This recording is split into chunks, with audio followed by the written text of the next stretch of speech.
would say the best Halloween slash Christmas film out there. Your number one? Oh, I think it's Nightmare Before Christmas. Yeah. Just because you can enjoy it all throughout October through December. Like it touches everything. No, And I that's feel I also hate that I say that because I literally Jack the Pumpkin King. It's not maybe it's November, bang in the middle, to be honest. But I think it makes a really good Thanksgiving movie.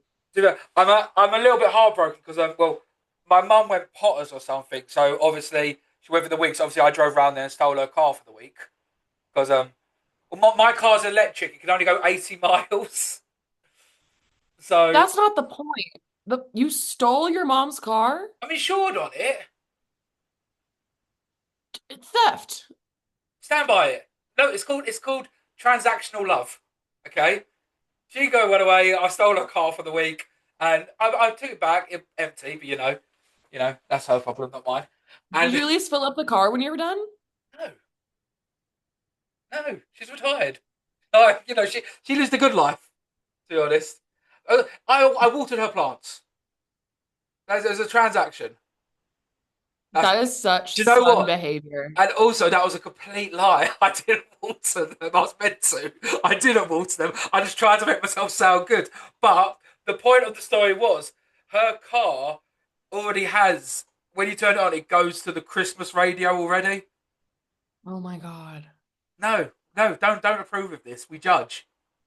No, I am judging, but also like, is that station year round? I think it is year round. But the worst thing though is that when I got in it, I was like, you know what, actually, this song is a banger. So I was like, you know what, I'm actually gonna after this song, I'll put it onto my Bluetooth. I'll change it Which over. song was it? It Which is song were you the like vibing to? it is the best Christmas song. So Okay. go on, guess. I'll give you three Honestly, guesses. But I am think a about rock. mentally I think it's depressed Jingle Bell Rock. person who hates life, who hates Christmas. Okay. I think it's Jingle Bell Rock. No, hates Really? Christmas, hates Christmas, but will Oh, is enjoy it the Christmas. Grinch? I am a good. Well, I don't think does the Grinch have a Christmas song? Yes, he does. You're a mean one, Mr. Grinch. Does the No. Grinch have a Okay. Christmas No, not song? okay. No, no. You get one more chance. Oh God. Okay, can I have a hint? Is it religious? Try to imagine. There you go. That's the first line. God. Try to imagine. A house that's not a home. Mud. Lonely this Christmas. Oh, I was raised heathen. I was really worried it was gonna be some like Bible something. Now, see, I think it was called baptized, whatever that shit is.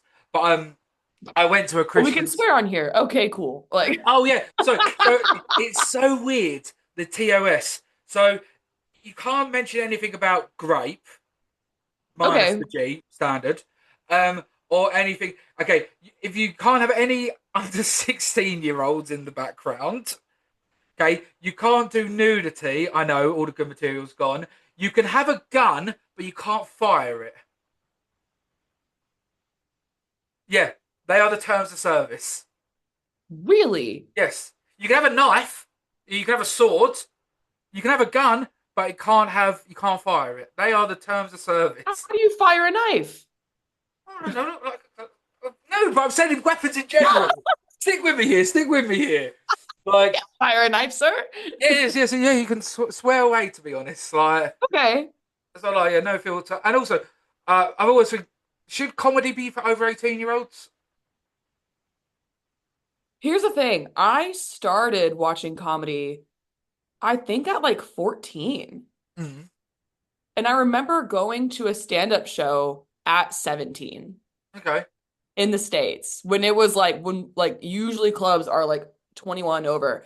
The artist that I saw was oh my goodness, don't do this to me, brain. Brad Williams. Okay. Cool. So I got to go see him in person because my dad and I found his special on Amazon just and then we just see that he's coming to Kansas City and we were like we gotta go see this guy. Is that where you're And from, I was Kansas? Is sorry? that where you're from, Kansas?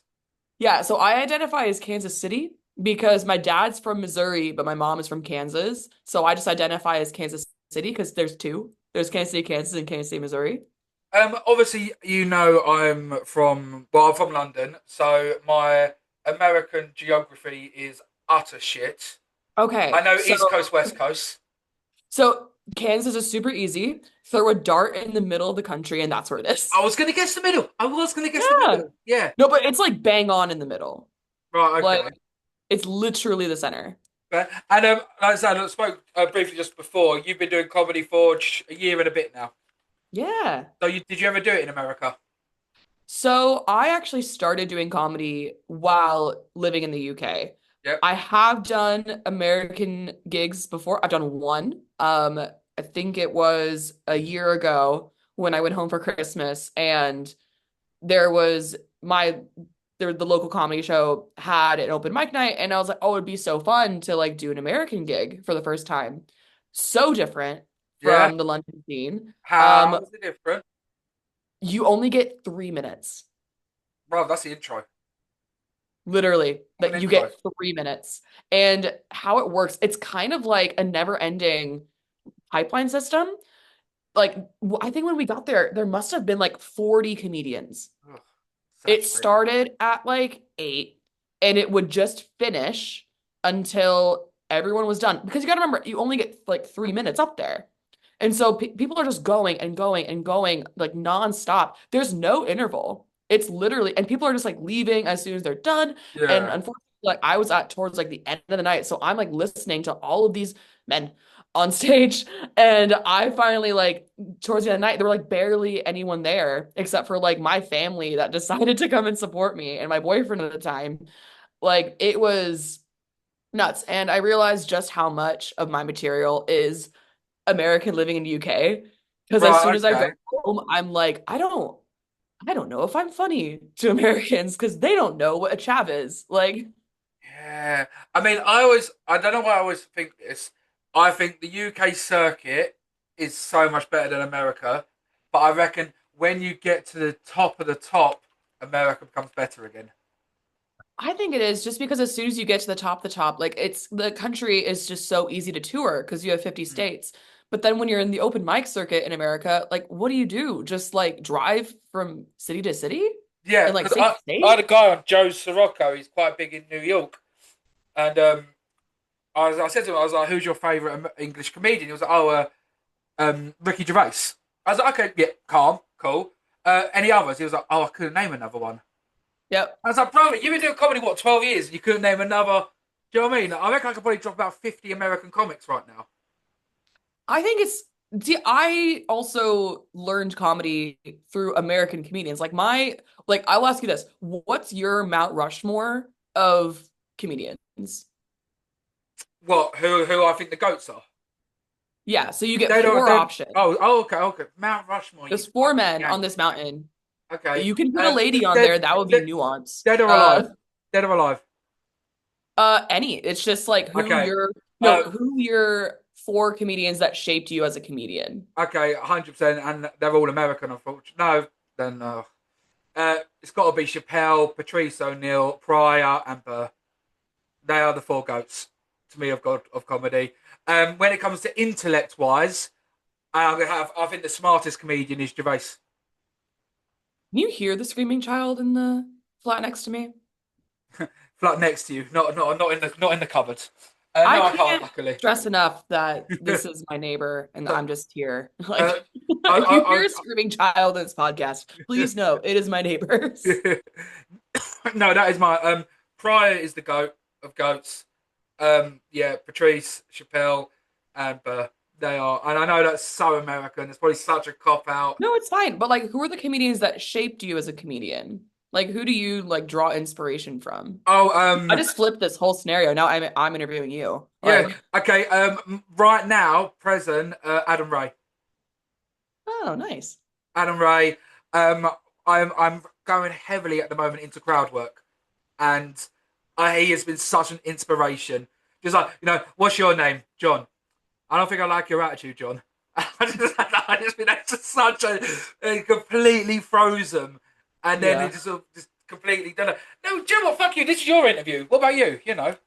Turn this on Okay, me. so my top four comedians that I feel like shaped me as a comedian, I have to give it up to Gabriel Iglesias. He was the very first Oh, special that I watched. Aloha Fluffy was me at 14 seeing this special and being like, what is this? he dead Like, I now. didn't realize it was comedy. I thought he was just some really nice guy they just gave a microphone to.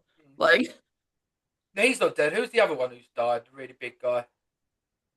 ah, dang it. I don't know. You know what I'm on about that, don't you? He's white Yes. dude though, isn't he? White American.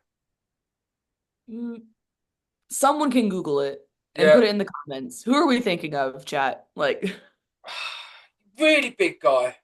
Makes Fluffy look skinny. He goes on about eating arse for like half an hour. oh, I like how that was the thing that ticked the light bulb. By the way, oh, who's eats ass? Yeah, we know. eats ass. No, when you said eating ass, I thought of Jim Jeffries for some reason, but No, no, I know he kills it. He kills it in a black room. I know that sounds like a stereotype, but it is a thing. It is a thing. I've always wanted to do one. So yours are Iglesias, Fluffy. Fluffy. I will give it for John Mulaney. There you go. I saw his stuff quite a bit, and I love his just writing style Yeah, that you're smoking in this? here's my office. Tell me that you own your own place without telling me that you own your own place. Yeah, loving life. Okay. No landlord would allow that. No, I'll real quick go into it. Without flexing too much, I'm 33. I'm semi-retired. I sold my last business in May, so that's why I jumped full blown into comedy, and I do this for a living now. Okay. That's fine. Yeah. That's great for you. Well, I'm not jealous of I've worked hard all yes. my life, so 60 hours a week. What do I you do an mean episode every you're day. like This, 5 years older than me and you're semi-retired? What the hell? yeah, but I'm moving up to Inverness or Stoke next year. Haven't decided yet because you can buy a I'm place for like unemployed. 100 I grand. treated myself to better deodorant because I found 50p on the ground. Like, we are Nice, not in the nice. same stages of life financially. I've still That's got my links Africans from crazy. 3 years ago rocking somewhere. So like I'm honestly like every year I still get aftershave and crap. Even though I'm 33, if I do not get a stocking from my mum, I will be calling social services, even at the age of 33. So and yeah, I've still got the stuff from years and years ago. So, That's hilarious. Okay, back on topic. So we got Fluffy, we have John Mulaney. Um, who else really changed me? Jim Jeffries, just because oh, he just kind of teaches me that like you can say what like as long you can say what you want as long as you're funny about it. Like yeah, it true. still Yeah, works. he And is uncancelable. I don't know how he does it. Hmm. I just don't think he cares enough. And I love that for him. But And then, do you think he's always been that way? Like even when he was on the open mic scene, like because oh he does God, come he across like as a kind of cheeky has. chap. I think like a certain part of you.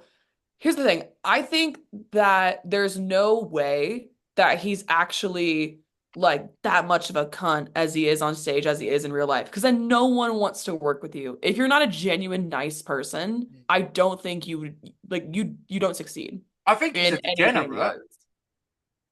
Like he goes on about doing like like the sniff all the time, getting absolutely smashed. So I think he's a I think, degenerate, but then most comedians are. oh yeah, I think that I don't know. I want to say that you reach a certain point where you're so successful that even if you do drugs, you're still going to be successful. Yeah, But also, it's just in the arts, like people do it a lot. And it's like if it's at the point where comedians can make jokes about how much cocaine comedians do. I find that as an American thing. Wait, I will go into it in a second. Who's your fourth? Oh, my fourth is Daniel Sloss. Calm. Okay, Yeah. cool. So I have found that very because I watch Kill Tony religiously. I Not for the don't. minutes, And I but don't I know what love. that says about me. Pardon? I don't want, so I'm actually not a podcast listener. Hot take. Well, the thing about Kyoto is because they got up and do a minute, and then it's the talking after. I find the interviewing the most interesting bit. The back and forth. It's like a continuous roast almost.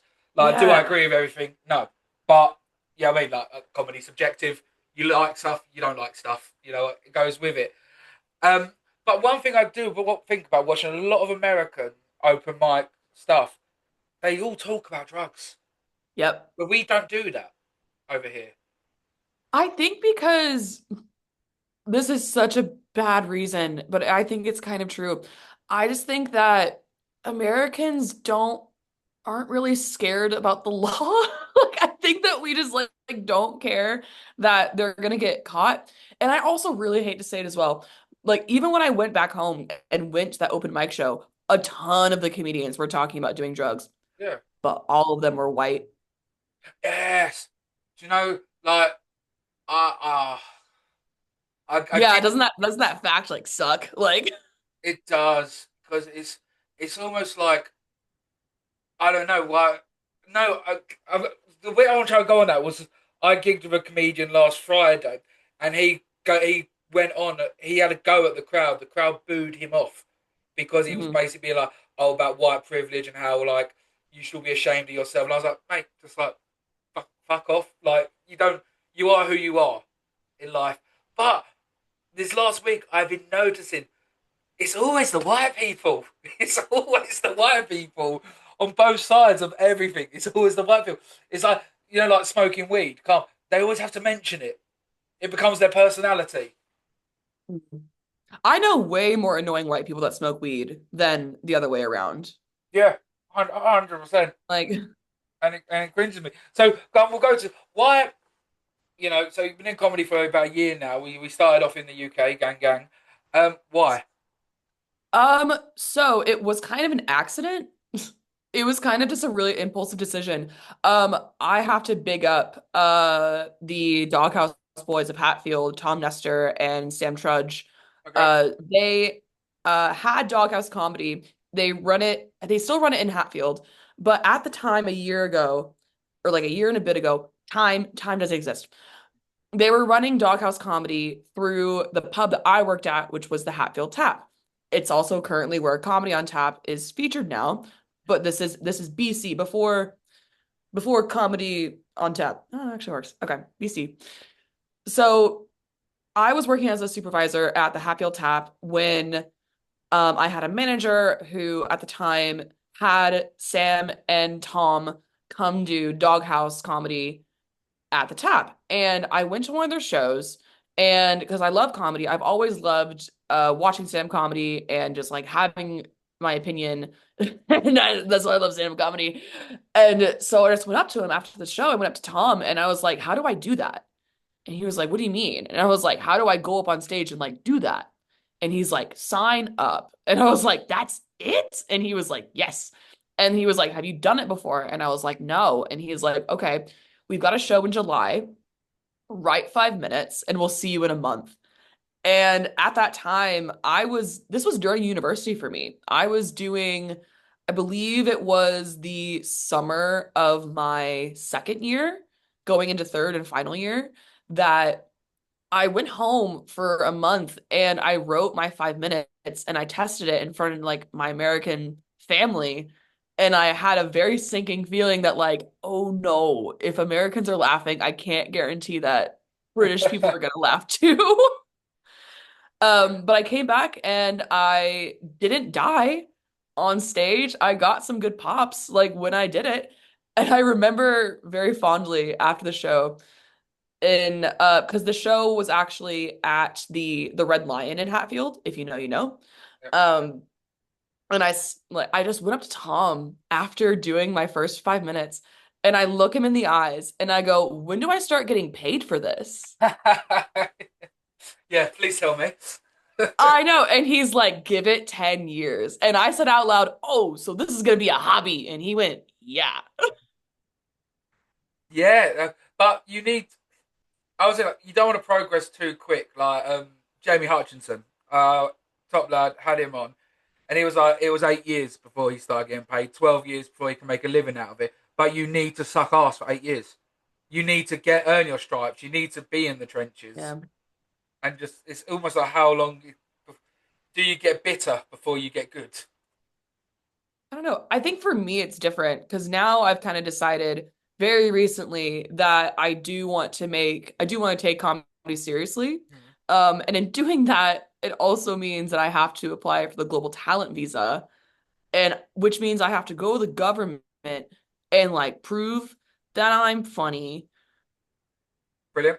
So what? Some HR clerk in the government's gonna listen to your knock knock jokes to I determine if wish, you're I funny or wish not. like if Oh, that's anybody's crazy. done the global talent visa pathway, I'm basically proving that I'm not proving that I'm established because, like, no, but I can prove that I am on the rise. Okay. So is So that you, so like because how?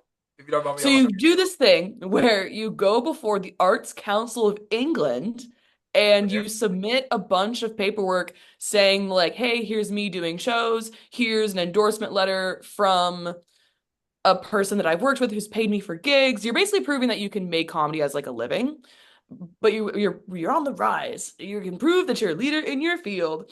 And so because I've ran English, I've run Comedy on Tap for a year, which was paid. I continued to get paid for running that gig. But I got paid every Thursday for a year. And so that's going to be really helpful for my visa application. But you basically just have to go before the Arts Council and be like, can you please endorse me to the government? And they either go yes or they go no. And then you can be like, can you try again? And then because you get like one appeal, and then after that, they deport you, I guess. I don't know. That's crazy. Like, Yeah. And it's but also so not have you got free. to be like so? This is where you are now. This year in 26, have you got to show like right? I've gone above again.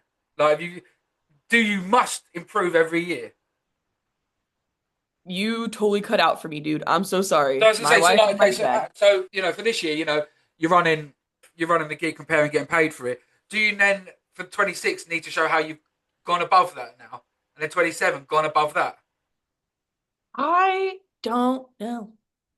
So like, if you're not doing Apollo in 2030, then you get defaulted. Like, Oh, like, do they check? yes, like, does it have Oh, to be evidential increment every time? no idea. So what I know about it is that when you apply, you can apply for up to 5 years. You can apply for a global talent visa for 1 year, or you can apply for it for 5 years. I'm probably gonna do it for 5 years just in case, Yeah. like, because you never know. I don't know if they check. I Okay. think we should, like, maybe. Who would? Who are they sending to comedy clubs from the government to be like, "Are you funny still?" Like, Yeah. She was.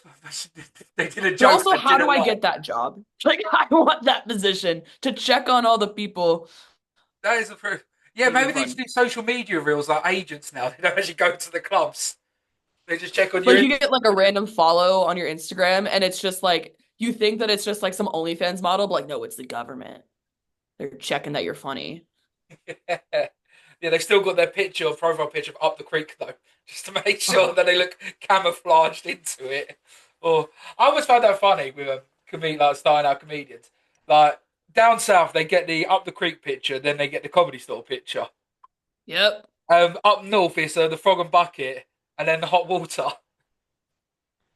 It's I feel like like now it would be like top secret. I think you would go from like no, you'd go up the creek, you'd go backyard, and then you go untitled, and then you get top secret, and then you get comedy store. I think that's the arch that uh, you follow. I'm doing top secret on the 15th. Are you actually? That's so fun. I know, Can first I time. do it? And then Can you get me on there, bud? no, someone's got me on. To be honest, Dang it. I've used all my nepotism cards, unfortunately. To No, be honest, introduce me. Get like, me on there, bud. I got a visa to get. okay.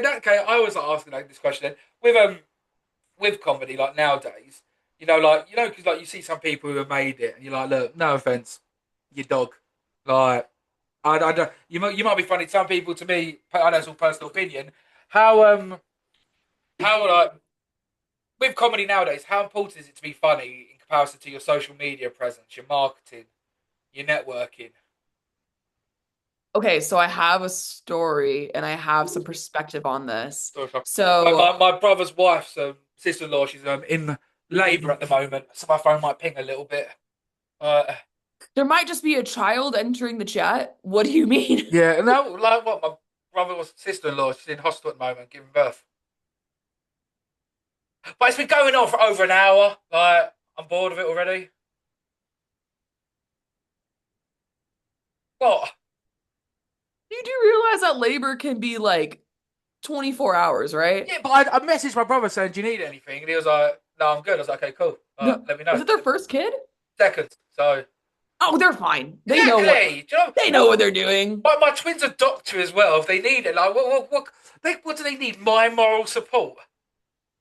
You can be like you could send like funny gifts to like distract the wife from labor. But why would I That'd do be fun. that? I think that's an American thing. Like I don't want to say caring. It's an American thing, but like, do you know It's what I mean? such It, it's such an American thing to care. That's so valid though, just because like it is also so valid. It's so common in England not to give a shit. yeah, Like like I said like previous like before I pressed record, I was listening to Linkin Park. I'm a pessimist. Like I got told a story actually, and I'll go to your story off your story about social media. An American yeah. tried to do a club up north, social club, and he tried to get the whole crowd as it's open to chant USA. And you know, it's like, no, you are not getting us to sing along. Like we will be arms folded, and we'd rather watch a death than applaud.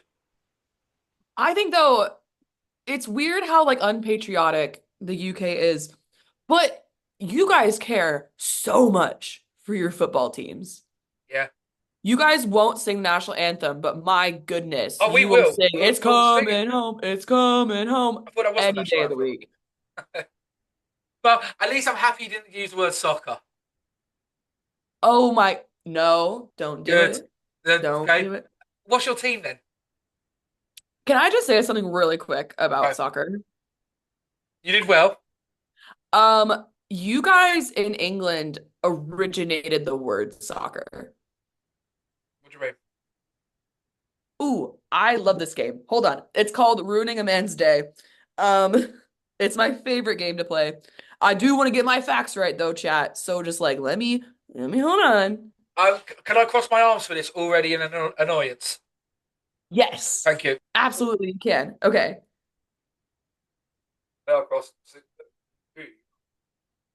Okay. I'm so excited. This is my favorite game. Right. Oh man. I've got a bit Okay. trace ready also, so I know. I love this game. Okay, so the word soccer actually came from England, not the United States. And it has some very interesting roots, you guys. I'm also reading this from ChatGPT just because I know the facts so well, but I want to make, if I'm going to go on record on a podcast, I want to make sure that my facts are dead on accurate. from So, ChatGPT. with ChatGPT.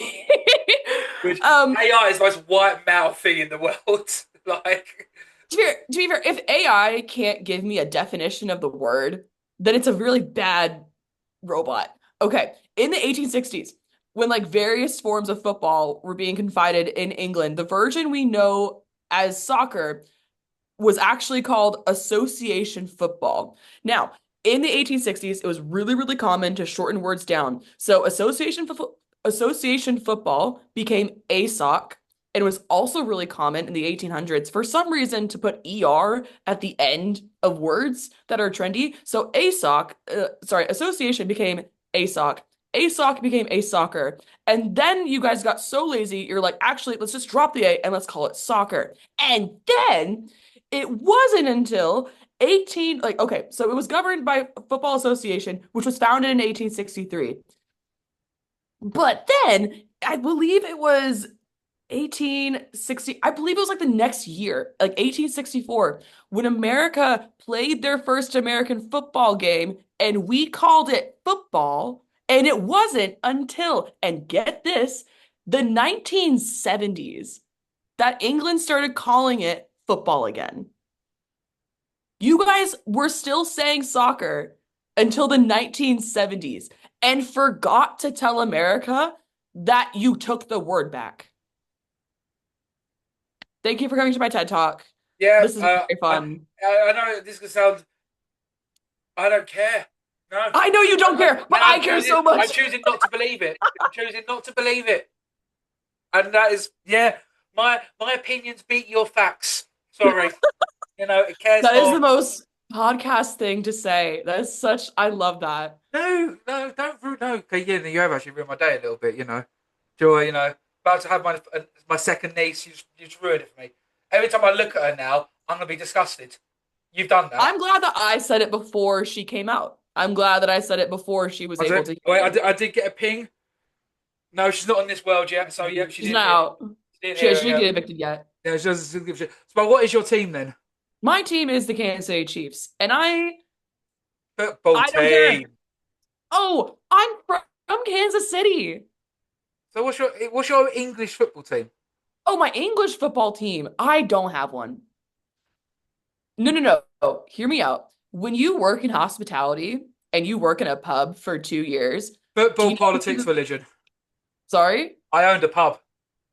You own a pub? I owned a pub. That's the one I sold in May. Oh, okay. So you know Football, that, politics, religion. Don't like, talk about.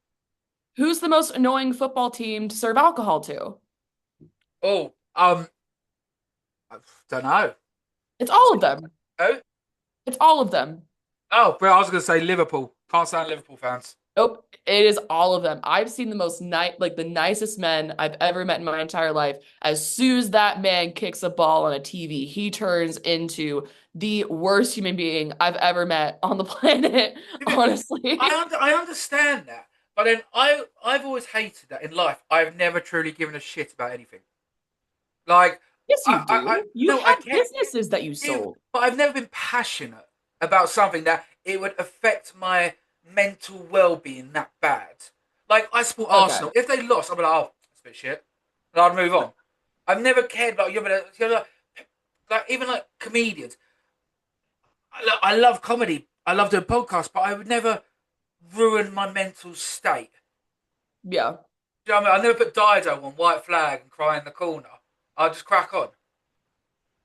So like, I don't know, like for a man to get so upset because their team lost, I'm like, I want to care about something that bad in my life, but I just don't.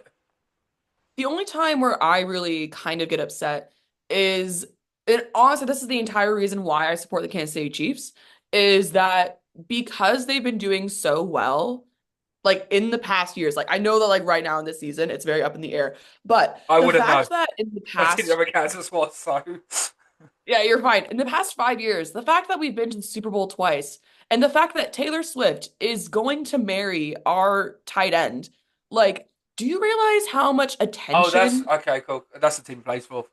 Yeah, like, do you realize how much attention Kansas City is now getting? Do you realize how amazing that is for our economy? Do you realize the next 5 years, I can finally maybe get a direct flight from London to Kansas?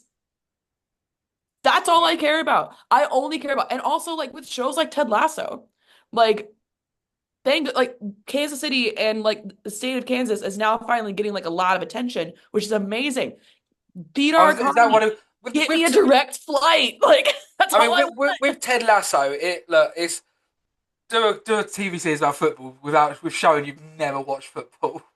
It's so good. Like honestly, It's I so love hard that not. It's hard show. to hate it because it's It so is because optimistic. like it's Jason Sudeikis playing a Midwestern man, and people forget how like nice. Like he's not exaggerating how nice we are in the Midwest, and just how throwing that is for British people to see just like a nice guy and who like No, it's too no, it's too optimistic. It's too optimistic. I said someone I like that I love wouldn't be able it. to stand. I would go out my way to tell that person bad news. But then he'd be like, "It's okay. Like And the then sun's like I'd still think so. shining." Like I'd make up lies on ChatGPT, you know, just to just ruin his just to day. ruin his day, 100%. So, so your stories then. What stories have you got for me? You said you got the online marketing story. Um, All right. let's name off some people. Let's name drop some people. Let's go Um, bitchy. dude, I've got some names. I'm And a sass queen. So okay, I will. I want to be like, I want to choose a story that's like gonna be okay to tell. I'm gonna let you choose the stories. I've got a story about being up the creek. I've got a story And about that's not an working. innuendo. I wish I was. Like, so I'll tell you about what it's like working with not like top A-list comedians, but like on the rise Right. comedians. So, and what also like is kind of sucky about this, I don't know if I've deleted all of the like breadcrumbs to the story, so people could very much figure out who I'm talking about in this. But that's on someone else to have a life and really care about this. Here's my experience working with top end comedians. So I believe it was like this year when January 2025, I decide that, hey, I'm going to not only run Comedy on Tap every single Thursday, but I'm also going to open two more comedy clubs Nice. in the new year and also run all of those weekly. Those clubs were called Crack Up Comedy, which ran in Watford at O'Neill's, which is now being taken over by Sam Joseph, and I'm very, very happy for him. Probably by this time this comes out, I might have done a night there already. Please go to O'Neill's and support Sam Joseph for Crack Up Comedy. And he took O'Neill's my do good burgers also. sorry, O'Neill's do good burgers. he does good burgers. O'Neill's Oh, is that the O'Neill's Irish does good bar, isn't burgers. they? Sorry. The chain Irish O'Neill's the chain. Yeah. Yeah, they do good burgers. Damn, shout out. So Down for that was O'Neill's. Crack Up Comedy in Watford, which ran on Sundays. First mistake there. And then there was oh gosh, Red Dead Comedy, which ran in Chesham. I think I've seen that one advertised. Is that where it's like got like the gun cylinder? No, so Red Den, it's not even I deleted it. So spoiler alert, Crack Up Comedy has been taken over, which means I don't run it.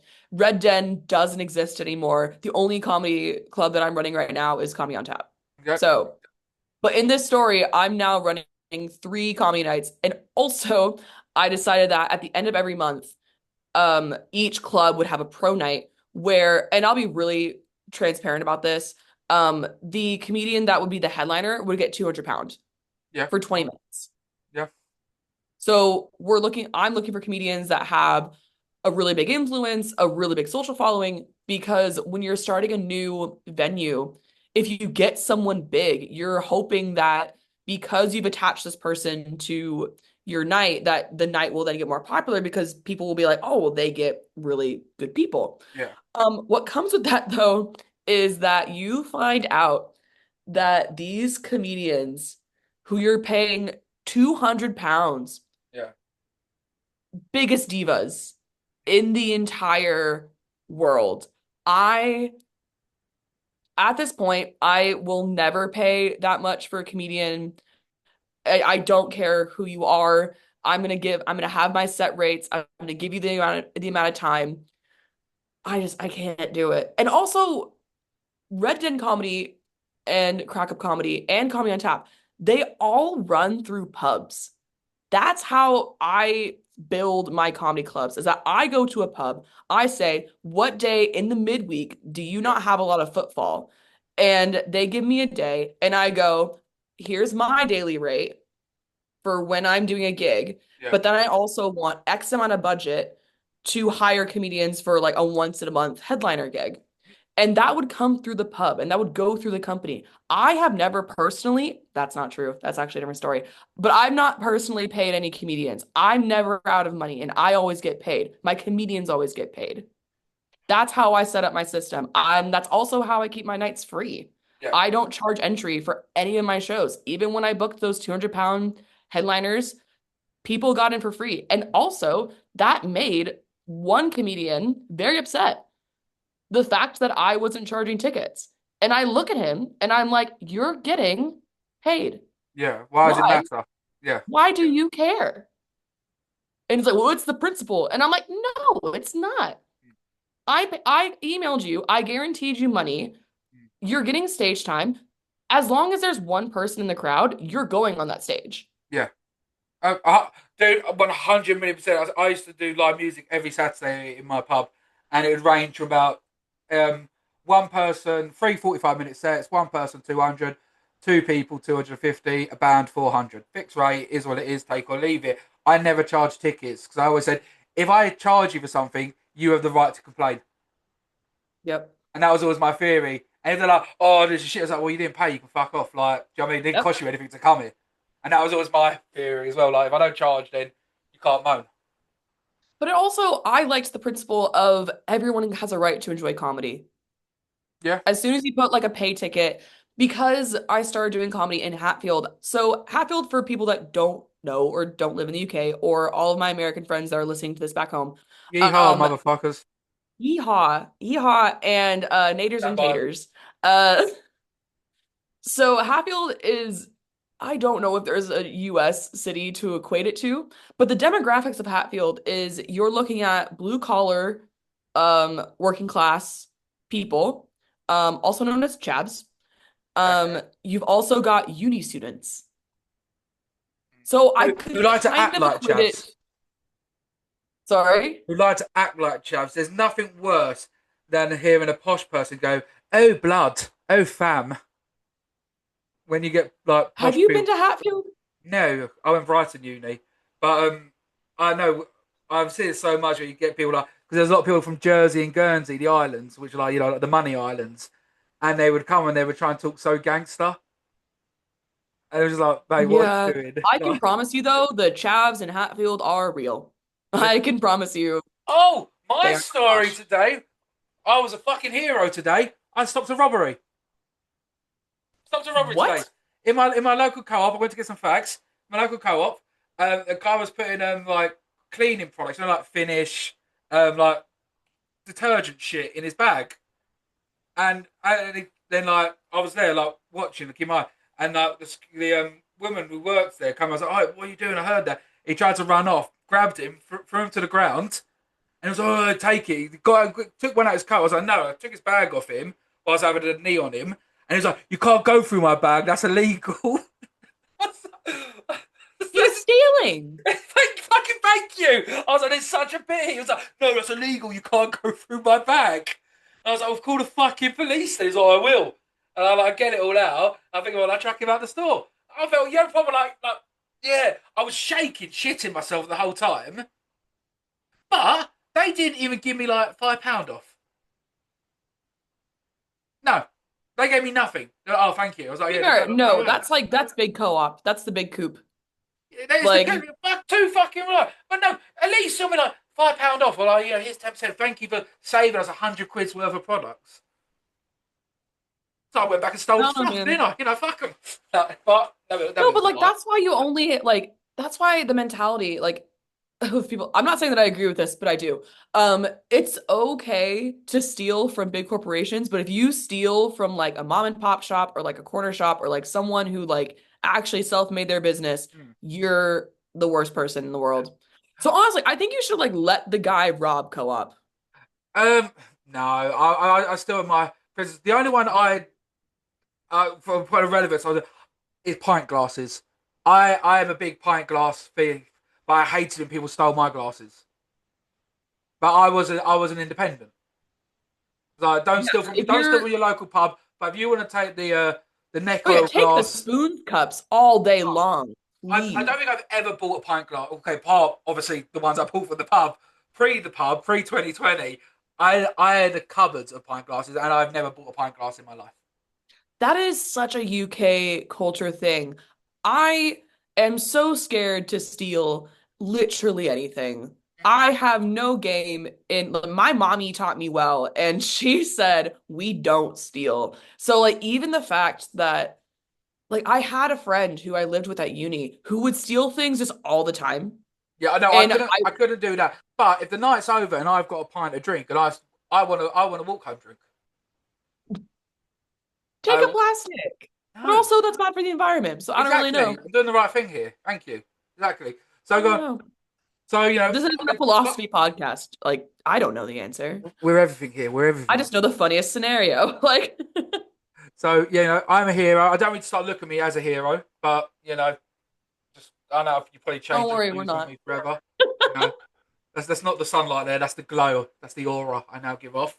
What's the up the That's creek God story? approving. Because I Like, love it. I love up the creek. I had an interesting experience. Go for it. Okay. So I am a storytelling comedian. Best life. I'm not a one-liner. I'm not, I need to like have a conversation with the crowd and kind of just like enjoy my moment and like take you on a journey with me.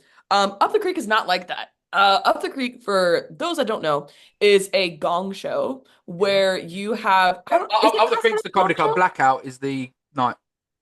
Yeah, but like it's a gong show feeling. On Thursdays. Yeah. Thursday, it's called Blackout. I know it's called Blackout, But but like it's a the gong comedy club's show called Up the format. Creek.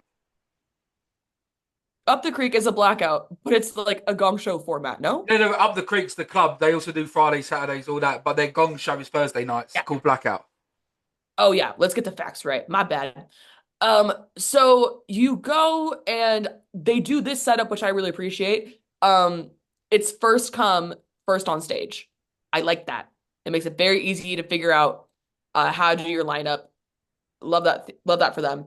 Um, but it's a show where there's three people in the crowd. When I was there, this they had the same judges for the entire first half. And then in like the second half, they just start changing the judges around willy-nilly. And so by the time that I'm on in the second half, I have no idea who the judges are. And mind Right. you, I was taking notes. I was taking notes to the audience of just like, okay, the judges like this joke. They laughed at this part. Yeah. Okay, this part's okay. Like I'm really trying to like win the game of beating the blackout. But I go on stage, it's in the second half, and I got kind of warned this at the interval. The guy who ended up winning that night, I forget that his name, and I'm very sorry that I don't have your name, but no free promo for you, boohoo. When did you do it? Oh gosh. I did it October 9th. Oh, this year. Yep, this past month. This was very recent. Oh, was it a small little white guy? I swear Danny Andrews won it in October. I don't know. Danny Andrews. Also, you can be thinking, I'm a yap my yap. Okay. So how the whole thing works is that you have three random people in the audience, okay? And they have a card, but also the sound guy has a card. So there's four cards. So you go up on stage, you get 2 minutes to yap your yap, and then after the lights go down, Blackout. those three people then decide if they like you or not. They raise a card, and if you get like three lights on stage, you're out, blackout, you lose, boohoo. Um, so I go up on stage. I don't really have a type five. I will say that right now. I Yep. don't have a type five just because all of my stories are 5 minutes long each. Yeah. But I kind of wanted to do just my little jokes in my early career.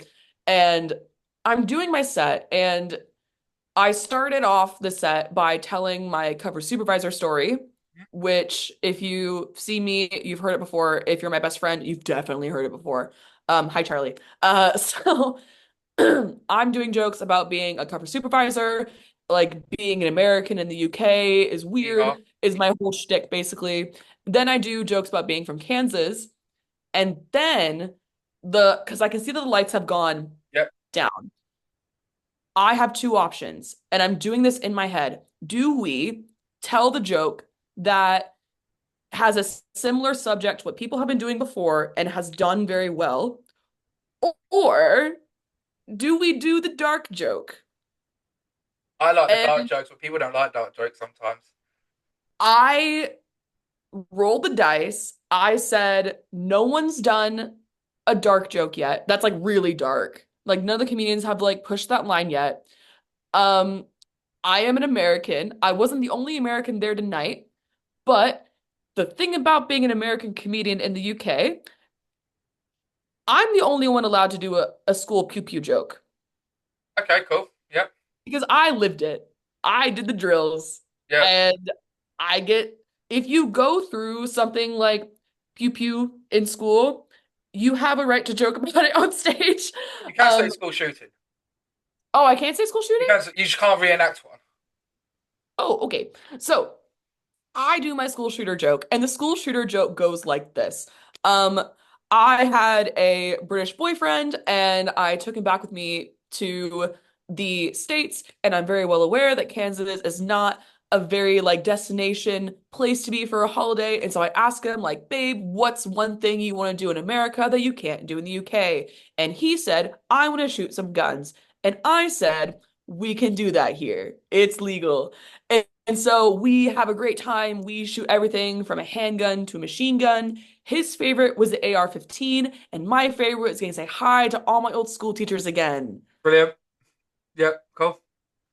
The crowd splits instantly after I say that. Right. I have 50% of people that are just in shock that I said that. Hmm. I've got 25% of people who were the judges who were offended on behalf of me, Oh, I fucking hate that. The fucking soys fucking getting offended on people's behalf. who were Fuck 'em. offended on behalf, and the one American in the crowd hysterically laughing at my Yeah. joke. Oh. So I get gonged off after I said the joke that I just told all of you. That was my experience up the creek. Is that your darkest joke?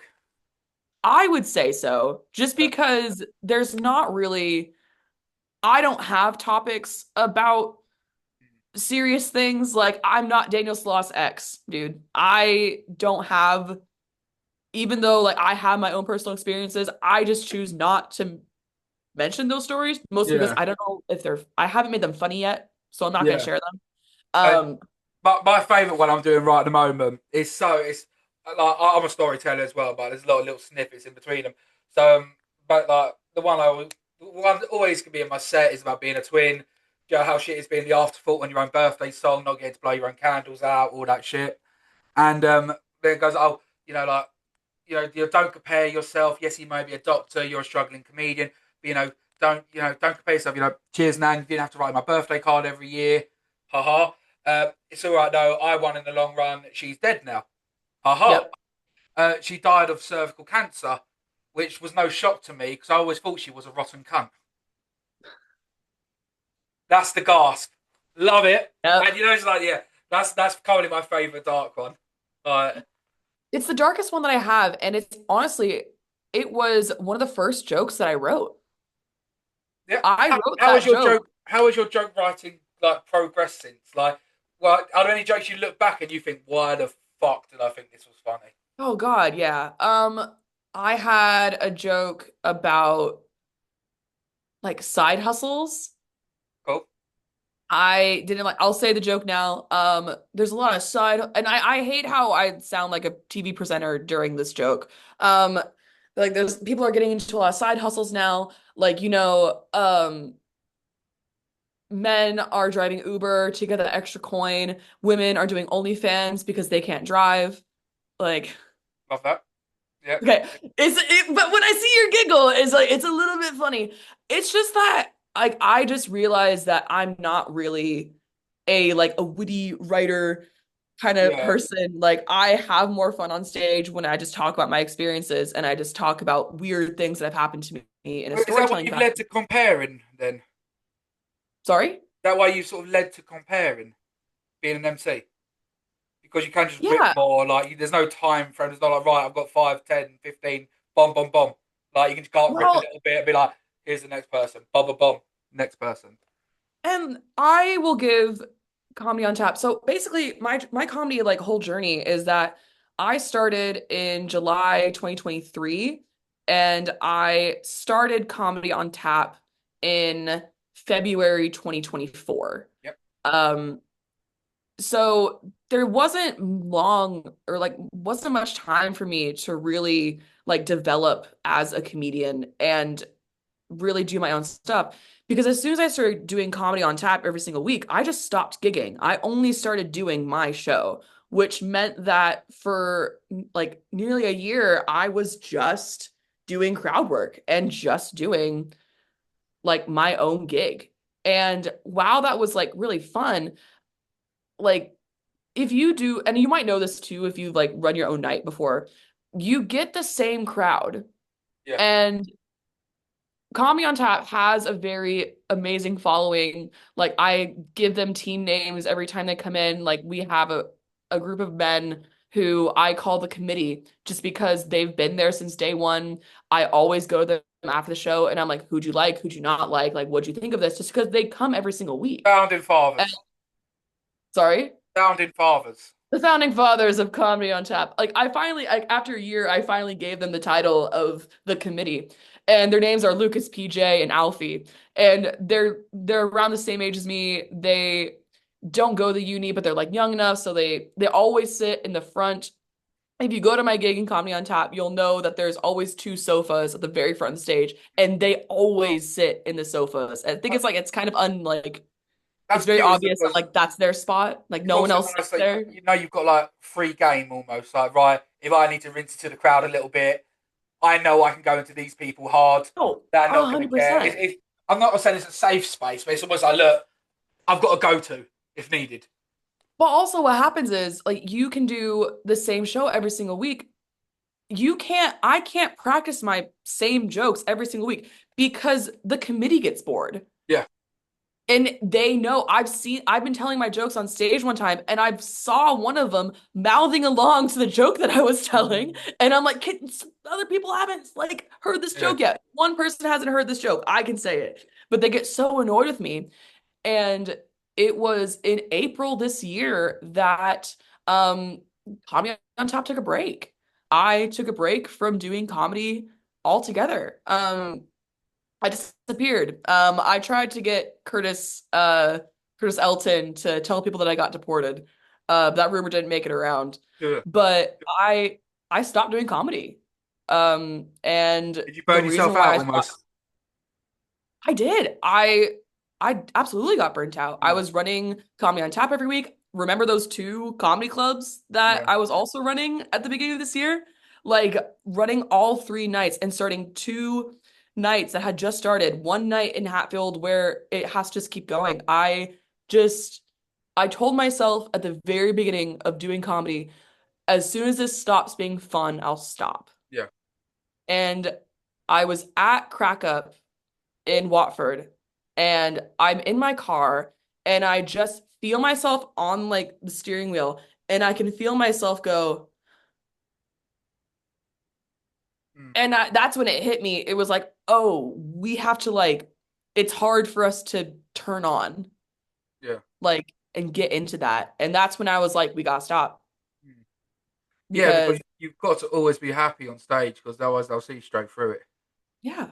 And And yeah, also like nobody wants a miserable MC unless that's your thing. Like if that is your thing, give me some tips. Like how do you yeah. make that funny? Oh, Like I'd love to be deadpan. Oh, I'm it too never American works. for that. I feel like people wouldn't like, okay, a deadpan American in the UK is just a British man. Yeah, Like, yeah, and nobody wants more of those. Like, yeah. But it's also weird because we like deadpan, but we just don't like optimism. I might be you speaking really for don't. myself here, but It's, I'm not a fan of it. So one I love asking then to, as I say, bring it light again. But it's always the thing. What's the worst thing you've ever seen someone do on stage? oh, this is my favorite story. Right. Um, And by the way, also, I did a top five compilation of the first 100 episodes, and I'll let you know if it even hits the top 10 of things I've heard. okay. This is my okay. I'm trying to find the words. I'm also hungover, by the way. I don't know. I've been talking this entire time, and I've been hungover this entire time. Sorry, Mom. It's 1 in the afternoon, and I'm hungover. Very sorry. So the throughout the time of being an MC, I prided myself during my gigs that anybody can go up on stage.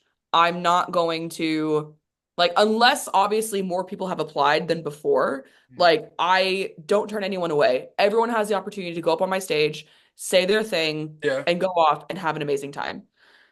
That doesn't always mean you'll be invited back. No. Yeah. So here's a situation where I actually like when I cared enough to go on to Gig Gag and bar them from even seeing my gigs How can you do that? available. Oh, you totally can. You have to go on the website and do it. You can't do I, it on the app. I didn't ask the magic word yet to determine if I like you or not. Sorry? I haven't even determined if I like you or not yet. I need to ask this question first. Okay. Are you a bringer? I am not. Yay, we like you. Don't worry. Okay, cool. Back in the room. Yeah, ended And there. honestly, I will tell you, as someone who's a non-bringer and someone who's run nights for a year, the only reason that you are a bringer night is because you cannot be asked to promote your own comedy night. You dead ass bitches out there. The whole You country's can't be laughing at asked. you, London. And that's fine. Just admit that. Yeah, Just admit that you can't be asked. yeah, 100%, 100%. So people, so go on. People are allowed to come try once, and if they are mean people who suck ass, they're not allowed back. Leads to the No, story it's not even of that. who was. If you're bad on stage, I'll just give it a month before I invite you. Like I I'll know. accept you. I'll be polite. Like basically, if you're a massive prick, I was being polite about it. If you're a massive prick who pisses everyone off, Oh no, you can piss the crowd off all you want, especially in down the head. Hatfield, because they will say stuff back to you. The Cool. committee will bite back at you. That's why I'm not worried about the comedians pissing off the crowd. What happened though was there was a comedian, and do I name drop? Do No, I name drop? no. You tell me after 100%. But Okay, I'll tell you after. I'm so against because someone tried to publicly shit on me, and they did a Facebook post about me about one of my jokes, and I did an episode on it called "Cancelled." I think you can talk to comedians one on one. I think publicly shitting on people who aren't getting paid to do stuff. Do you know what I mean? Like, but Yeah. you can tell me after 100%. But I don't. I Okay. don't. Yeah. But So yeah. here's the situation. It was a guy. It was a male comedian. You just tell me that bit. Fucking hell. Do you know what I Yeah. mean? I know that much already. He's a It's guy. never not been a white dude, by the way. Just throwing it out there. So this was when I was running Red Den in Chesham Wednesday nights, Yeah. and this comedian decided to end his set by calling me out, the MC, to basically show my boobs to the audience. Okay. Uh Not cute, It didn't but work, I no. also Because as soon as he it could said have been the best close of all time if it succeeded. like but so he decides to end his set by saying to me to show everyone my boobs. And I gave him a chance to take it back because I responded by saying, "Oh, don't worry, guys. Like, no one wants to see these. I'm like a 12-year-old boy. They're so flat." Like, to like kind of like let him Yeah. take it back, kind of sort of thing. He doubles down and Oh. goes, "Prove it." And Yeah. then I say out loud, I don't know if I said this through the mic. I'm pretty sure I said this into the mic and in front of the crowd. Like, hey, bud, maybe don't sexually harass the person that booked you for the night. Mm. I mean, don't do it to anyone in general, Don't do but it to anyone, yeah. but like, especially don't do it to the person Yeah. that decides whether or not you get the microphone in the first place. It's like hitting on a judge who's about to convict you. like, just. Oh, And that judge is in a what a loveless marriage, so wanker. like, you really gotta try. Like, What a wanker. I mean, have do they still gig? personally, I think I saw him once. I've seen him once since being back on the circuit myself. And it's the first time you've met this person. Yeah, it was the first time that I had met him that night. Yeah. Oh, Wait, no, I think it might have been the second because he had gigged with me before, but I don't know why he just decided that yeah. I mean, do you, weird. I mean, I love talking about this topic because I find it interesting, which makes me sound weird. The fact that them words have even come out my mouth, but I'm doubling down anyways. Fuck it. Show me it. No. Is there a? Have you like had a lot of like essay and stuff in the comedy game? So that was my like most like obvious moment of Yeah, being like a woman and like having to deal with that. publicly as well. Like I saw a lot of guys will like try and wog one and stuff. Like Like, uh, wog I'd one say to that the like I don't American really people experience. is basically trying to flirt. Is that Oh, I'm how sorry. Say it again. I talked over you. wog one? Try to wog one you. Like try Oh to my gosh, church, I try to just flirt. learned this word that like last week. What wog one? Yeah. I That's don't. the Southeast London in me. Sorry. No, you're good. Like, I don't, on the circuit, I actually have met some very, very lovely people. 92 Except one of percent, them. I say. 92% of comedians are lovely. Like, because I think most men are more worried about sounding funny than like trying to get laid. Most Okay. comedians, like a good 50% of male comedians, are doing it because they want to be funny. I, I don't know, like maybe like a few are doing it because they think that it'll get them laid, but they don't really last long in the circuit anyway. Hmm. Like, Yeah, they get called out. yeah. Yeah. Or they just like hit on girls after shows. I haven't really had that. I've actually been quite the opposite. This year I've actually shot my shot a few times during the circuit. I've shot my shot with someone who's actually quite high up on the circuit, Nice. actually. So Then he got annoyed that you didn't have pay for tickets. So no, this is actually a really fun story. So I shot my shot with a comedian who has done Top Secret. I'll say that. He's done Top Secret comedy quite a bit, and that's all I'll say on the matter. But I met this comedian because I was seeing a show in London. Um, it's gonna be really obvious who this is. Okay, I'm trying to make it not obvious. So I go see the Daniel Sloss show. okay. Okay. That's a show that I was at. I met this comedian after the gig, because I was in a pub after, and he just so happened to be going into the pub at the same time. He's a comedian. We end up talking. I was actually with my boyfriend at the time, but we end up breaking up. Naughty. Sorry. Naughty. Well, like, so I end up meeting him, but then I end up breaking up with my boyfriend a few months later. And so I just decide to just shoot my shot with that comedian in his Instagram DMs. And Oh, you I slid got into his the attention. instas. You liked the Kavos 2023 holiday pictures, 2 in the morning. Well, because like I had been like replying to his stories, and he's small enough, he's not big enough yet to like have someone else be running his Instagram. Like he runs his own Instagram kind of thing. So I shot my shot in his Instagram DMs and I got his WhatsApp number. I still have it. Hey. And but here's the where it went weird. So I get him on WhatsApp, and he also learns that I'm also in the comedy world. And he says to me, and I have this in receipts, um, when you leave the comedy game, hit me up.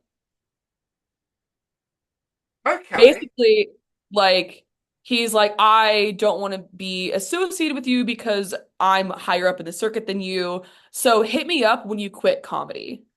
Do you know what? I semi respect that. I do semi respect that because No, I respect that he's like, hey, I don't. Here's the thing that bugs me about it.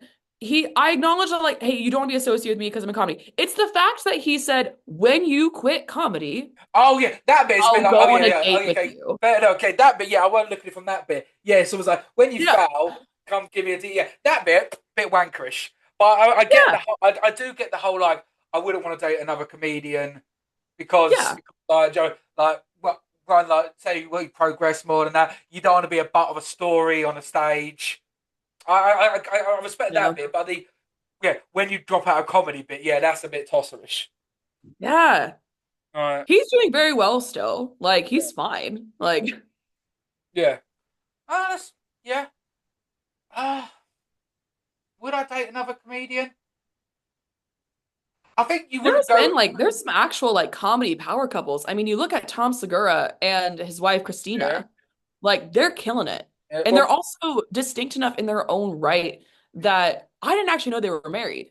I watched Christina's special, not realizing that she was actually married to Tom Segura. I watched Tom Segura and I didn't realize that Christina was his wife. It wasn't until like I was on TikTok and I saw them on a podcast together. I was like, oh wow, two comedians that I really like. Oh, they're married. Oh, that makes so much sense. I like Tom Segura. I'm not a fan of Bert. Aw, I like Bert. I'm not a fan of him to be honest. But then Aw. I watch all their comedy and I don't know. So have you ever watched Joe Rogan in the 90s? I did not. It's fucking awful. Like their comedy is so bad. Power couple. My favourite in England is Lou Conran and Eddie Ribson. Oh, I don't know who they are. I'm really I've sorry. had them both on the pods. I think That's so Lou cool. was episode 108. Eddie was one of my first, episode 30 something. And That's amazing. yeah, And now you have me. and now I've got you. Yes, Wow. 100%. But I obviously like so. Go on, that's the worst thing someone's ever you've seen ever do. Words, trying to get you to get your tits out. What's the time you've bombed the hardest personally? Oh gosh. Um, I want to say that it was okay. So it was probably Doghouse comedy when I was, this would have been December of 2024 Always when, December. sorry, It used to always be December. I don't know why it's always December. But this was December 2024, and I had approached Tom Nestor, and I was like I want to be like on the pro night, like I want to be like with the big kids, and like mind you, I had him doing comedy that long. No, it's this was in December 2023. My bad. So like we started doing comedy July 2023, December 2023. We haven't been doing comedy long. We have not earned our stripes for shit. Like, but I had a little ego, and I had a little confidence in me. And I just kept bugging Tom of just like, I want to be on the big boy stage. And I bombed. I did my usual jokes that I had been doing this entire time. And it was the first time that I realized that comedy isn't a monologue. You can't just do all of your same jokes in front of different people and expect them to always land. Like you have to kind of adapt to what your crowd is. Like if you have a joke that talks about women who can't drive, don't say that to like a group that's like mostly women. Like you Yes. have to be able to switch up your stuff and like, go through your Rolodex and be like, okay, we can pull from this joke, but we can't do that joke because it's just comedy is not a monologue, it's a conversation. And that's what I learned that day. Yeah.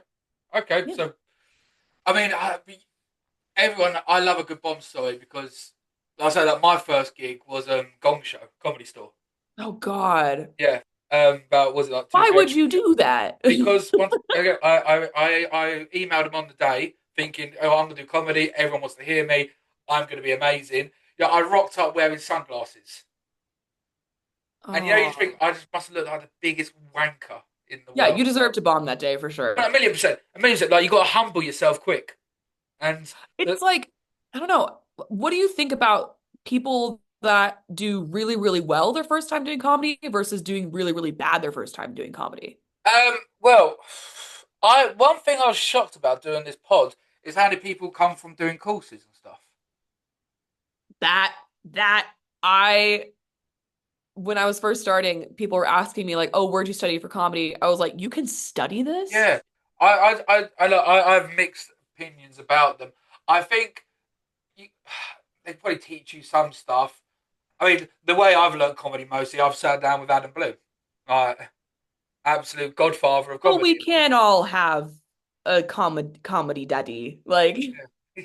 And but like I don't know. I always feel like they're safe spaces, and then you play in front of about 200 people who are there. You can do a fucking knock knock by the chicken across the road joke, and then they'll laugh, and you think you're good, and then that sets the bar, and then but then you go do an open mic with one man and his dog, and then you realise, wait a minute, and I reckon that can get you disheartened. Where mhm. with mine is, I went and performed in front of about 200 people. I lasted a minute 23, and then That's I've pretty done that good. so many times. Like my surname's Farr.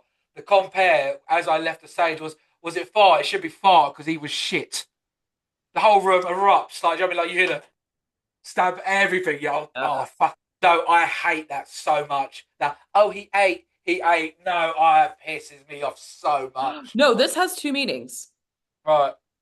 Okay, so this index finger and thumb is you said some truth. This like truth was When did this said, but come I about? can't. When did this come about? I'm pretty sure this is like a recent thing, I but don't like I'm it. also I don't like it. young enough I to. don't understand why grown ass people are forming new slang in their lives. This isn't slang. This is a gesture. What? Stand by it. Stand by I my think that it's gay fun. tag. I think as an adults, we're allowed to enjoy things. So this No, we can't. No, means you that you can't spoke enjoy. You're some not allowed truth. to enjoy life. Life's pain and misery. Okay, British man. So this means you spoke some truth, and the middle finger is yes, queen. Stand by my initial statement. Yes, Queen. Fuck that I shit. changed none of your opinions. No, not at all. Before I sold the pub, I had this girl working for me, and I don't think I went a shift without her telling me off over something. Anything I said, it was an old British boy pub. She was in her 20s, like hair golden, but got dyed gold and blonde. She was the loveliest girl in the world, but everything I said, she told me off for, and then and she actually got me to say once, "Slay Queen," and I've Nice. hated my life ever since. So yeah, I don't like all this new colloquial terminology. Like, oh, he ate. I was like, oh, he ate. I was like, what? He was hungry? No, it means she did really well. Why does it mean that? Who comes up with this stuff? Mostly drag queens, actually. Is that are they to blame? Probably. I'll allow you to be mad at drag queens for slang. Yeah, Like, to me that actually. I say that like I'm like the representation of the LGBT community. No, Like, honestly, it comes from like a lot of slang, it either derives from video gamers or gay people. to me That that is how we get our slang, the video is game one, I don't gamers and mind. drag queens. I don't mind the video game one because I've got this new like bit I'm trying to write. It's about shit people in life. They need the latest DLC, but they can't afford it. What? Like DLC, like like the latest downloadable content. They need to update their lives, but they can't afford it. Like like a game gets a new DLC, like a new I don't map, think I'm new the package. demographic for this bit. No, exactly. But I'm not for the other. But one of my favourite moments in comedy was doing Covent Gardens, and I ended up getting pissed with a burlesque dancer and a drag queen, and we were just sitting in the VIP drinking prosecco. And I was like, you wouldn't do this in any other type of profession. No. And that's also what I think I realized doing comedy. I was like, oh, I think this is the only job that I can do. Like, there's no other job that lets you swear someone off and then actually come back to work the next day. Like, Well, do you ever get worried about that? Like, I don't I'm know worried about how that now. Like, I don't know how far down the rabbit hole your content goes, but if I was to ever be like, you know what, let's go and find a job, no one would ever hire me if they saw my digital footprint. yep. Like, every time that I go in for a job, I tell them, by the way, I do comedy. Yeah, Like, and I've had some people say, like, there are certain jobs where like DBS is involved when they're yeah, like, hey, like, tell your stories, but like, you can't say the actual child's name. And I'm like, oh, yes. yeah, Like, he has the rest of his life to get humiliated. It's not going to start with me on TikTok. Like, he's yeah, fine. exactly. Like, But it's scary also with like the heavy cancel culture out there. Like, okay, the one I was like asking, can you joke about anything and everything you want? you can absolutely say whatever you want to say. It does not mean that you don't get consequences for what you say. Yeah, good. Love that. Love that. It's the only answer. It's the only right answer. You can say Yeah. what you want out there, but you've got the right to say what you want, but everyone's also got the right to think you're a prick. You're literally doing performance art, and art is meant to be subjective. And then if you can't get mad if someone doesn't like your joke. You can't get mad if someone took your joke the wrong way because what you're doing is a performance and what you're doing is art. You Yes. get to dictate what you say. You do not get to dictate how your audience likes it, how they react, or what people think of you when you die. Yeah. But I've had a couple of them, and they've sort of upset me a little bit. Not upset me, I don't care. But like, so I gigged with I think our episode comes out in 3 days now. Gabby Rolls, a disabled comedian in a wheelchair, and she's a mate of mine. I've had her on the pod, episode 125, comes out in a couple of days. And well, my twin bit, I go, oh, is anyone else there a twin? I know. She was like, oh, I'm a twin. I was like, oh, like, what's the difference? And she was like, oh, she's about 8 hours old, like older than me. I was like, well, it took that long because your mum had to push out the wheelchair. She dies laughing, Yep. but everyone looks Offended on around behalf. at her to see, like, okay, can we laugh at this? Yep. I was like, well, she can fucking defend herself. She's a comedian. And Yeah, that's the bit that pissed me off so much. That they look around. It's like, you do a black joke and everyone stares at the one black guy in the crowd. Like, can we laugh at this? It's like, no, form your own fucking opinion. yeah. And I think that, I don't know, people, because I think it is cancel culture that people get really worried about. But also, can we just say this now? Not everyone is going to get canceled. People don't care about everyone enough. No, true. Like, No one truly gives a shit. like Right. Dave in the pub is not going to get canceled because Not I Dave. don't care. He doesn't have you can't get canceled if you don't have clout. You can't get canceled if your job like isn't anything really important. No one cares. Like, why do we Also, why is there you always must a think Dave? so highly of yourself if you think that someone's going to cancel you, honestly. Yeah, true. Why is there always a Dave in every pub? There's always a Dave. There's a Neil. I There's never a had a Neil. Clive. I had a There's Dave. not really a Clive. Always had a Dave. Always There's one always comedy. there's a Sam, James, and a Matt, always like a hop skipping away in an English village, honestly. I love that. So I'll end it with I'll end it with this one, the one I always end it with. 'Cause, like, this one's just flown. This has. It's been an hour and a half already.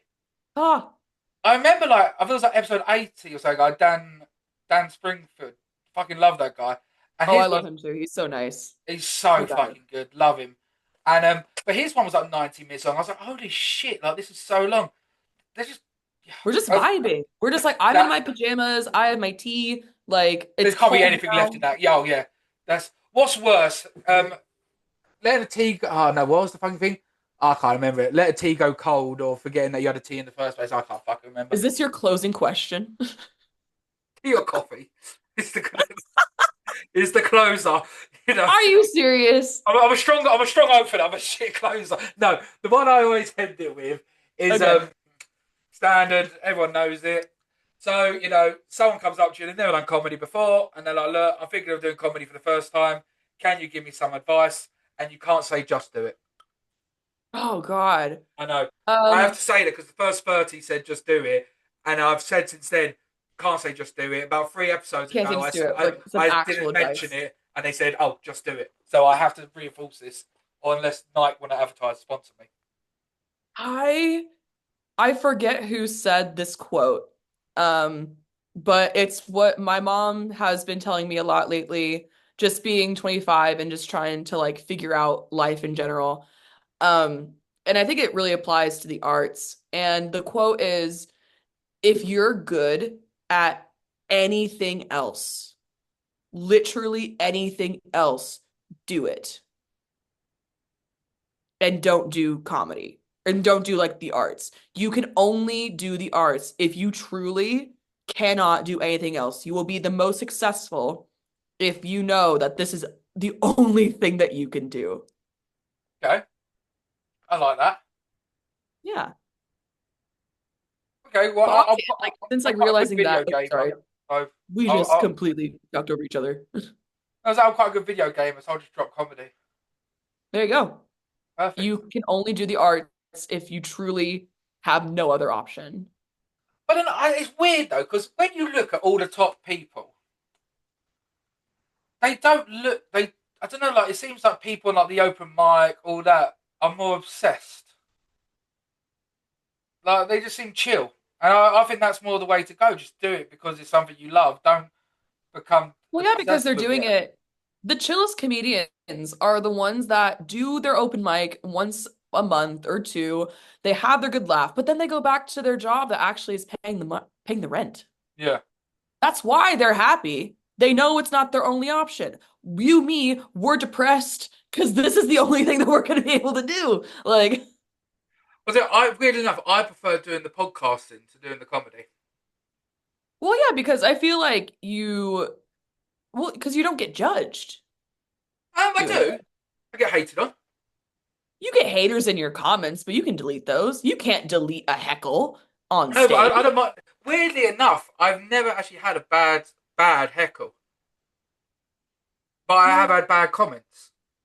Is that it's weird enough it's the other way around because I think people they'll say it more from behind the screen Yeah. than they will to the face. Well, I mean, like, heck, the way that I look at bad comments is that you can go on my TikTok now, and my comments are just absolutely flooded That's all I'm with gonna do hate. now. That's how I'm gonna spend the rest of my day, just hating you on TikTok. Absolutely. Yeah. Like, but here's like, I don't care. Good. I actually, I don't care because if you look at TikTok and you look at Instagram as a whole, like, I love it when I get hate comments on TikTok because I know that that means that your comment just fed the algorithm to Oh, show it to that feed group that of people. algorithm. Yeah, was it? Yep. Feed it. Show That, the hate. that was that one. Yes. That one. Yes. Do you want to do yes, queen, or you spoke some truth? You spoke some truth. The index finger. You know what? I'm such a. I always do that. I'm talking to you via a screen, but I go like that as if I'm going to get a better fucking angle. What's that down there? Like, such a fucking twat. That one, yeah. Yes, this one. You spoke some truth. There we go. Brilliant. Love it. The So, audio listeners have no idea what we're doing, by the way. 90% of audio listeners, they saw my face once. They're like, no, we'll do audible instead. Oh, for the audio listeners, just I think they know what we're doing. I hope they don't. I hope my clientele don't know what the Yes Slay Queen Talk Truth ate a Yeah. pie type I thing hope is. they do. I'm What do you do really both at excited. once? Is that like double facts? No, that's actually like you have to do a little pout with it too. You have to But pout your why? lips and then okay, I'm gonna describe it for the audio How listeners do just you because I do feel that really as a bad that they put the conservative lift man? out. You don't. You just have to embrace that you might be a little bit gay when you do it. I've always been flamboyant, to be honest. Yeah. I always Just have. be silly. You're a comedian for Christ's sake. Well, one of my bits is because like, my dad left when I was 5 years old. So I was like, I don't know Uh, how to put air in a tyre, but I do know Gloria Gaynor, I Will Survive off by heart. Wait a second. I think I've seen you on stage because I've heard that joke before. When? You might have I actually. don't know, but I've definitely heard that joke I before. do Ben's quite a lot, Ginger Giggle. Maybe. No, I feel like I would have seen this. I would have heard this joke a year ago. It wasn't this year. No, it wouldn't have been a year ago. I've only been gigging for about 5 months. Dang. I've heard this joke. What's the joke? Maybe. Okay, listen, joke thieves. Worst What? places in hell. I also love how you asked your closing question, and we're still yapping, by the way. What happens? What happens? You know, I don't know. it's the encore. Okay, all right. So This is just the bonus content that you're going to put yeah, like on a Patreon one day. bloopers reel. The Nice. biggest people I hate in the world are joke thieves. Thank you. I want to figure out where you saw me perform. Um, low stakes, mouse Nope. space. I've done up the creek. No, I wouldn't. I only just did Up the Creek this month for the first time. Um, Why am I thinking like One Night Only in Hitchin? pardon? One Night Only in Hitchin? No. Dang. I've done TNT? Hastings, Brighton, Reading. Don't do London much anymore. Don't know. You might watch one of my streams, maybe. I Maybe. mean, it's not Are even a you good on the fucking TikTok? joke. Maybe. Yeah. So, joke thieves. Have you witnessed them before? No, I haven't, but it is also the reason why I will never support Jack Whitehall. Ah, fair. Daniel Sloss went on record saying that Jack Whitehall is a joke thief and that he has the receipts to prove it. And that's why I'm like, all right, well, he's out because I'm a loyal person. Well, okay, that was one thing. I'm watching Mark Norman. Quite like him. American. And he was basically, he was going on stage and like, he was like, I've got some jokes. Some of his friends gave him some jokes. I was like, I would never go on stage and do a joke that someone's given me. Or like, I don't know. I just think it's Here's the thing. everything I've done. given a joke away before. I know I've So, gifted jokes away. I've gifted yeah. jokes away, but I've never been like, oh, have you got any jokes? Oh, yeah. No. Like, No, actually, I take that back. So sometimes when I'm writing a roast of someone, I go to the people and I'm like, okay, like what no, juice no, do we no, have? that's fine. That's fine. I'm doing my first roast on the 11th of November up in Stoke, and um, have you ever done Spitfire? That In sounds Stoke? familiar. I haven't done it. Kim who runs it. She's my girl, and Uh, she's my bestie. Love her. Oh, okay. Love her so much. She's amazing. She's such a bitch of a roaster though. Like she is a killer. Yes. Like she's never lost one. So I was like, you know what, fuck it, I'm coming up. I'll go toe to toe with you, bitch. That's My why I got my favorite roasting. Do you know Helen? Ellen. Little Russian, little Russian girl. No, I've not done any roast down south. I said this is my first roast, so Okay. like, and but like they basically, I haven't done it with her because look, I know you, bitch. Like we know each other. Like free reign. The other thing we said is like, look, is there anything off the table? Well, yeah, but is there anything like look the one thing you do not want to mention? I was like fair game. She mentioned one thing. So I was like, look, fine, can't, will not say that. But Yeah. usually when they roast, they get sent a questionnaire to fill out. So if you, Oh, I usually just send like I for like my roast that I did is that you just make a roast bio. I think when no, I learned this from Tom Nestor for Doghouse. He when he did his like dogfight roast battle, and I was talking to Helen who was doing a roast that night. This was when I like gifted a joke to her. Um and it was a really good one too. I'm gonna say it now because like it's I don't want to say it's what made her win the battle, yeah, but it helped. It was the biggest pop. I don't know. I don't actually remember if it was the biggest one, but I just remember it being like a really big pop in the crowd. Just because, so the guy that she was roasting was Egyptian and Irish. And the okay, first thing I said out of my mouth was like, oh, he's an alcoholic in denial. yeah, brilliant. And I was like, eh. But like when you give a joke away, you were asking about like how do you feel about like, oh, do you have any jokes? Do you have jokes? I there's a small like pride. Like when I heard that joke be said on stage by Helen, there was just this like twinkle in my heart of just like, ah, yeah, I helped you. Like, oh, it feels like really nice. It is well, but also like people have different types of comedy, different types of material. Like, do you And know what I mean? different There's some jokes deliveries as that don't well. first hit your caliber and that. So you know, it is different. I'm trying to find the roast. I've sent it to my mate. Oh, so this one I'm going to Kim. Hopefully she hasn't watched this before. Then 'cause this comes out on the 5th of November. So Kim wears a toupee or a wig because she lost her hair when she was younger. So Oh, is that the thing that she was like, you can't joke about no, no, that? no, I'm joking about that 100%. Oh, amazing. So it goes, Kimberly recently lost her job. She was shittily. She was shocked to believe as a merchandising administrator that things came smaller than a size double XL. Love that. Kim's done well with her weight loss journey, but it's come at a price. You'll never know what shaped head you have until you have it shaved, unfortunately. Kim's got the head complexion of a child mannequin in Ian Watkins' prison cell. She needs to wear glasses, which is self obvious by the weaves. Even chemo patients decline, stating they wouldn't be caught dead wearing that. Audio listeners, my jaw is adjacent. I Like, thought that was so good. I like it. The thing with roast comedy as well, like, it's almost a free pass for how dark you go I think you and have like to where be. the line You have to is. be dark. Like, Yeah. I think, and like, and also like, I was like, if you said that out in malice, it's truly its Like, context is yeah. king. Joey, I'll give her a hug after. Like, do you know what I mean? And she will hurt my feelings. Like, Yeah. and but yeah, I'm excited to do it. To be honest, have you like done many roasts? I haven't done really, I don't think I've done a roast battle yet. I'm trying to go through and like think about it. I don't think that I have. My favorite thing that I have with roasting is I was at university and there was a very like prominent guy. He helped run like the student pub. Like everybody knew who this guy was. And there was an open mic night at the pub at the university. It was called Ellie House. And he's called Tudor. He's also like a really great musician. But Tudor was the manager at Ellie House, so everyone knows at this university who Tudor is.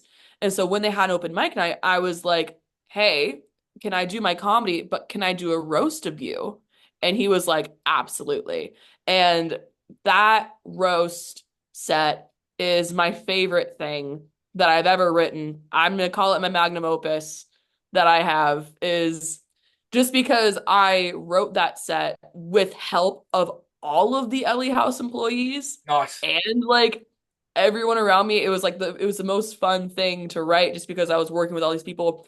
And My favorite roast is in that whole set was Tudor is so Romanian, he cares more about his car body than his own. Uh, love that. And Oh, someone, I said that to pitch it, and someone went, "Oh, you definitely have to say that. He's really self-conscious about his weight right now." And I went, "Ha ha ha, good, good, good." Like, that's not a scenario that you can go into any other workplace. Like, I mean, my favourite Romanian thing, and I'll end it on this because where my pub was behind it, there was like a shared alley, and one of the other shops was a Romanian meat deli. So got on really well with them, and I love this so much. Do you know thank you in Romanian is like morti mate? Morty Matty? Morti mate is Morty thank you Mally. is thank you in Romanian. Oh, Yeah, fun. but morti mate, which hardly any difference, agree, means Mhm. fuck your dead mum's relatives. Why would they? Okay. Why would they have a word for that? That's what I asked. I said that's the most Why Romanian is it thing in so the world. similar? Because the first time you meet someone who speaks a different language, the first thing you say is, "How do you say the most offensive words in your language?" So, Oh, yeah. multimati, thank you. Multimate, fuck your dead mum's relatives. Yeah, Huh. I know. I love that so much. I love that. That's brilliant. Like that's a tongue slip up Hey. that will get you stabbed straight away. Wow. Yeah, I'm gonna think about that for the rest of ever. good. Well, I've already forgot your soccer fact because I don't believe it. Google it. Here's what sucks. Here's what sucks when you hate a fact. It's the fact that it's like first page Google. Like you do not need to scroll far to find what I'm saying is true. No, I Like, will. I will go to the page 10 until they say possibly. But haha, see, we'll like do that. so But you're like the one researcher that like tries to find any proof that autism is like caused by vaccines. 100%. Yep. I'll go. Okay. I'll go down the road. I have to make up my own wiki page on it. You know what? You're semi-retired. You've got time. I've got time to make this all like brilliant, dude. Absolutely loved having you on. Really Thank you appreciate so much it. for having me. This was really fun. And guys, cheers for watching. Thank you. Bye.